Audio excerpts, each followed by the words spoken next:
এক নজর দেখে নেব আজকে সারাদিনের শিরোনাম। দলবিরোধী কার্যকলাপের দায়ে প্রথম সারির দুই কংগ্রেস নেতাকে শোকজ করে জবাবদিহি করেছে করিমগঞ্জ জেলা কংগ্রেস। জেলা কংগ্রেসের প্রাক্তন সভাপতি সতু রায় এবং সাধারণ সম্পাদক দেওয়ান আব্দুল হাকিম চৌধুরী রাইসকে শোকজ করল কংগ্রেস। কমলাক্ষীর সঙ্গে বনভোজনে গিয়ে দলের কোপে পড়লেন প্রবীণ কংগ্রেস নেতা তথা প্রাক্তন জেলা সভাপতি সতু রায়। এআইইউডিএফ সুপ্রিমো বদরুদ্দিন আজমলকে বাড়িতে নিমন্ত্রণ করে আপ্যায়ন করে বিপাকে দেওয়ান আব্দুল হাকিম চৌধুরী রাইস উভয়ের বিরুদ্ধে দলবিরোধী কার্যকলাপে জড়ানোর অভিযোগে শোকজ নোটিশ জারি করে আগামী এক সপ্তাহের মধ্যে জবাব চাওয়া হয়েছে।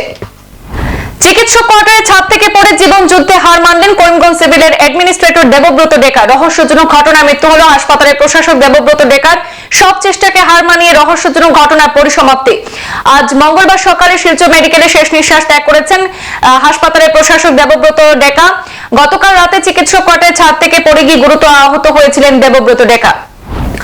শিলচর কেন্দ্র কারাগারে ভয়ঙ্কর কাণ্ড প্রকাশ্যে। কারাগারে কয়েদিকে শহরে বাজারে মারপিট স্থানীয়দের। কারাগার থেকে বাইরে বেরিয়ে স্থানীয় বাজারে মারপিটের শিকার পরেশ মুড়া নামের কয়েদি। বাজারের মধ্যে একাংশ লোক আক্রমণ করে কারাদণ্ডে দণ্ডিত পরেশ মুড়াকে। বাজারের লোকজনের আক্রমণে মৃত্যুর সঙ্গে পাঞ্জা লড়ছে যাবজ্জীবন কারাদণ্ডপ্রাপ্ত পরেশ মুড়া।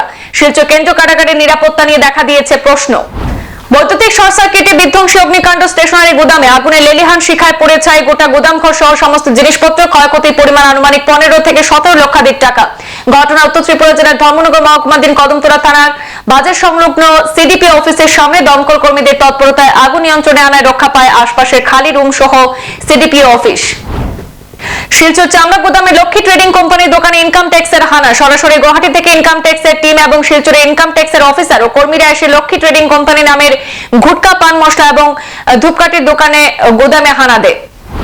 আজ হাইলাকান্দি জেলায় গুণোৎসবের দ্বিতীয় দিন। আজ হাইলাকান্দির 437টি বিদ্যালয়ে বার্ষিক মূল্যায়ন প্রক্রিয়া অনুষ্ঠিত হয়। আজ দ্বিতীয় দিনে গুণোৎসবে মোট 35,296 জন ছাত্রছাত্রী অংশগ্রহণ করেন। আজ সকালে জেলা শাসক নিসর্গ হিবারে গৌতম গুণোৎসবে অংশগ্রহণ করেন। জেলা শাসককে সামনে পেয়ে ছাত্রছাত্রীরা উৎসাহিত দেখা যায়। বদরপুরে খতমে বুখারী শরীফের প্রস্তুতি পর্ব চূড়ান্ত। উত্তর পূর্ব ভারত এমারতে শরিয়া ও নদওয়াত তামিলের 60তম বার্ষিক সম্মেলন তথা খতমে বুখারীর জন্য প্রস্তুত বদরপুর। আগামী 23 জানুয়ারি বৃহস্পতিবার আল জামিয়াতুল আরবিয়াতুল ইসলামিয়ার 70তম বার্ষিক অনুষ্ঠান ও জলসা ও দস্তারবন্দি। আগামী বৃহস্পতিবার বদরপুর আল জামিয়াতুল আরবিয়ার মাঠে সকাল 9টা থেকে রাত্রি 10টা পর্যন্ত চলবে খতমে বুখারী শরীফ। প্রধান অতিথি হয়ে আসছেন নেপালের প্রখ্যাত ইসলামিক স্কলার তথা সাংসদ হযরত মাওলানা খালিদ সিদ্দিকী নদভী সাহেব। আবারও এনকাউন্টার। ছত্তিশগড়ে পুলিশের গুলিতে নিকেশ 20 মাওবাদী। সেই তালিকায় নাম ছিল মাওবাদী নেতা জয়রাম আলিয়াস ওরফে চলপথে। তার মাথার দাম ছিল 1 কোটি টাকা। ওড়িশা ছত্তিশগড় সীমানায় নিরাপত্তা বাহিনীর সঙ্গে রাতভর গুলি লড়াইয়ে মাওবাদী নেতার মৃত্যু নিশ্চিত হয়েছে।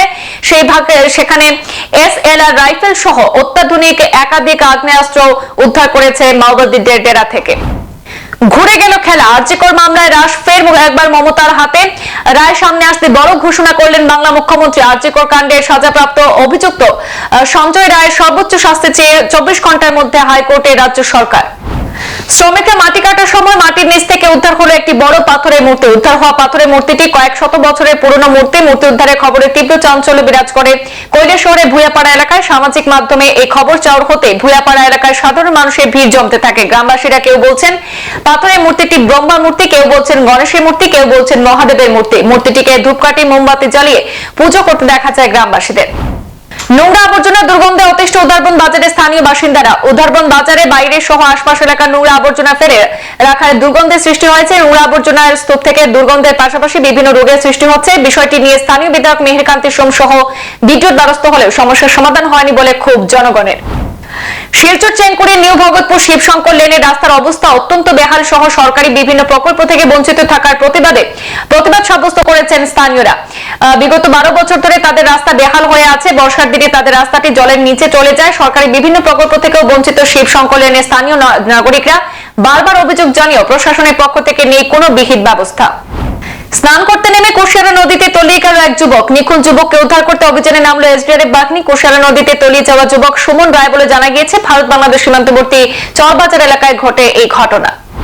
হাইলাকান্দিতে আসামের বিত্তমন্ত্রী অজন্তা নেওগ দুদিনের বরাক সফরের অংশ হিসাবে হাইলাকান্দিতে উপস্থিত হয়েছেন রাজ্যের অর্থ এবং মহিলা ও শিশু উন্নয়ন মন্ত্রী অজন্তা নেওগ। তিনি জেলাশাসক কার্যালয়ের সভাকক্ষে জেলার বিভিন্ন বিভাগের শীর্ষ কর্মকর্তাদের সঙ্গে একটি গুরুত্বপূর্ণ পর্যালোচনা সভায় অংশগ্রহণ করেছেন।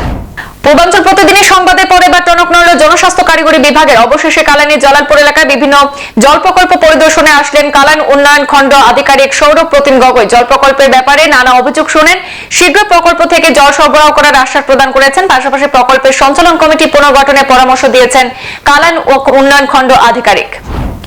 আবারও সীমান্ত পেরিয়ে ভারতে অবৈধ অনুপ্রবেশ বাংলাদেশি যুবকের ৬,০০০ টাকা দিয়ে অবৈধভাবে ভারতে প্রবেশ করেছিল বাংলাদেশি যুবক। গ্রেপ্তার ভারতীয় মানব পাচারকারী বাংলাদেশি যুবক, ই রিক্সা চালক সহ মোট ৩ জন। ধৃতদের ধর্মনগর থানা পুলিশের হাতে হস্তান্তর করেছে সীমান্তরক্ষী বাহিনী। ২ বছর পরও জল জীবন মিশন প্রকল্প চালু হয়নি রাজনগরে। ১,৪০,০০,০০০ টাকার জল জীবন প্রকল্পের কাজে বিস্তর অভিযোগ। বরাদ্দপ্রাপ্ত ঠিকাদার, পরিচালন কমিটি এবং জনগণকে অন্ধকারে রেখে জল প্রকল্পের কাজ চালানোর অভিযোগ। ৩ ফুট গভীর মাটির নিচে পাইপ লাইন পোতার কথা থাকলেও ১.৫ থেকে ২ ফুট নিচে পাইপ লাইন পোতার কাজ করছে বলে দাবি করেছেন স্থানীয় জনগণ এবং কমিটির কর্মকর্তারা। সাংবাদিকের ঘরে এবার চোরের হাত সাফাই। ঘরে কেউ না থাকার সুযোগে নিশিকোন্নব মোড়া হাতিয়ে নিল ৫ ভরি সোনার গহনা। ঘটনা শিলচর আশ্রম রোডের শেখর লেনে সাংবাদিক উত্তম কুমার শীর বাড়িতে।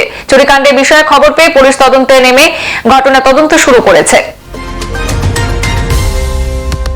শিরোনামে পর্যন্ত। বিস্তারিত খবর পেতে অবশ্যই চোখ রাখুন পূর্বাঞ্চল প্রতিদিনে।